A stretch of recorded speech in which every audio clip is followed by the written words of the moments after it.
Jàngat TV xibaar yu wér te wóor. yàlla ba ñëw ngeen jaale si bokk na ci li ñu gën a tàggee sëñ Amdi Modou Mbenda Fall di ku doon jëfee ndigalu sëriñ bi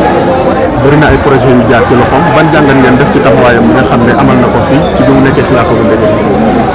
xam naa ku ma doon wax mën naa jël ay bis wala mu jël ay weer waaye loolu nag boo xamee ki mu wutu woon du la jaaxal ndax fii kërum ndigal la ndax kër Cheikh Ibrahima Fall moom kërum ndigal la kon nañ koy ñaanal yàlla mu rëcc lu ñu def ci àdduna baar bi te rafet nañ ci jot ndax ku déglu témoignage yi Cheikh Mamadou Mountakha def ci moom di nga xam ne ndax moom moo gën a mat ci moom seere ndax moom la jamono dal ndax xalifab Cheikh Ibrahima moom buñ ko laaj dañ ko laaj xalifab Serigne Touba jàpp naa ne xalifab Cheikh bi ak xalifab Serigne Touba ñoom ñaar ñoo matal di seere kon li mu fi jot a jëf liggéey ko coonu murid amul kenn koo xamante ne di ak murid nga ñu war na laaj si ñoom du mën ne lan moo nekk liggéeyam kon dañuy ñaan yàlla mu rëcc lu ñu def ci àdduna aar bi suñu borom xare ko ci àddina yi gën a kawe wan na ko maam Cheikh Ibrahima Fall wan na ko sëriñam bu baax na si Ahmadou Bamba Xaadimu Rasuul. alors dañ leen di bokk na ci ñu leen di déglu bu baax xëy na soññe bu ngeen di jagleel taalibe rawatina ci li ñu mën a royee ci taxawaay bi nga xam ne ñu ngi ko doon. waaw taxawaay bi liñ ci mën a royee bëri na liñ mën a royee ci moom bëri na ndax boo xoolee boo ko fekkaan fii nga gis at yi am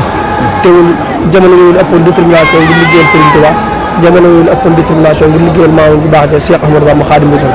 kon bu fekkee dañuy roy ci moom liñ gën a mën a roy ci moom mooy déglu ndigal te bu ndigal tàbbee ci noppam bu mu jëfee ko loolu képp ku di Baay Faal wala képp ku di murit war nga ko bàyyi xel ci loolu ñun nag fii bu ñu fi ñëwee dañuy gën a sentir suñu bopp ndax ñun ay way politique lañ bu ñuy fàttaliku le 10 février 2023 bi suñu leader politique di ñëw ci département bi kilifa diine yi ko nangu wala recevoir jamono yooyu bëriwul mais fii lañ jógee ci moom dem jullite jumaa ji ak Cheikh Mamadou Mountakha loolu boobu la suñu xel dalal ci li ñu wut dañ ko am ndax ku jógee kër Cheikh Ibrahima Fall jëm ci kër Serigne Touba jàpp nga bu fekkee ne dara am nga koy pare mu ñaan la mu soññoon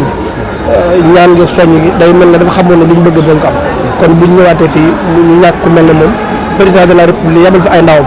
dayul président assemblée nationale yabal fi ay ndawam ndax premier vice président assemblée nationale moom moo fi teewal El Hadj Malick Ndiaye muy président Ismaïla Diallo kon bu ñëwee fii dañ koy jaale ci turu ñaari institution yooyu mais di ko jaale ci turu ñun suñ corporation Pastef Touba bi ñu jiite ndax Pastef boo ko jëlee li ci di ay Baye Fall yaakaar Cheikh bi li ci des du bëri kon day mel ne genn njaboot la benn famille la benn kër la. jërëjëf honorable ngeen déggee à sëñ Amdi Modou Mbenda Fall. Oui, comme vous l'avez constaté, aujourd'hui nous sommes venus représenter le président de l'Assemblée nationale, Malick Ndiaye, mais également tous les députés de l'Assemblée nationale. Donc je dis que c'est une suite logique parce que nous savons ce que représente le guide religieux dans la régulation sociale. Donc c'est tout à fait normal en de pareilles circonstances qu'on puisse venir accompagner le guide religieux et prier avec eux. Donc c'était juste là notre déplacement. Donc nous espérons que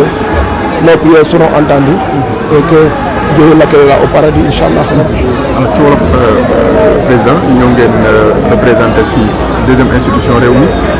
nan la ñu mën a jàpp ginnaaw Bassirou Niang bi ak taxawaay bi. waaw comme ni nga ko xamee rek tey dañoo ñëwoon représenté Malick Ndiaye mi nga xam ne moom mooy président assemblée nationale mais également député yëpp yi nga xam ne ñoo nekk biir assemblée nationale loolu nag suñu wareef la ndax ci njaboot gi lañ te xam nañu ñun suñu kilifa diine yi lan la ñu représenté ci réew ci wàllu régulation sociale donc lu mel ni bu amee war nañu ñëw bokk ak ñoom muy métti ñu bokk ak ñoom mu naqari ñu bokk ak ñoom donc ñaan yàlla rek liñ fi ñaan yàlla namuñu ko te moom yàlla xaaree baax incha allah. Jàngat TV xibaar yu wér te wóor.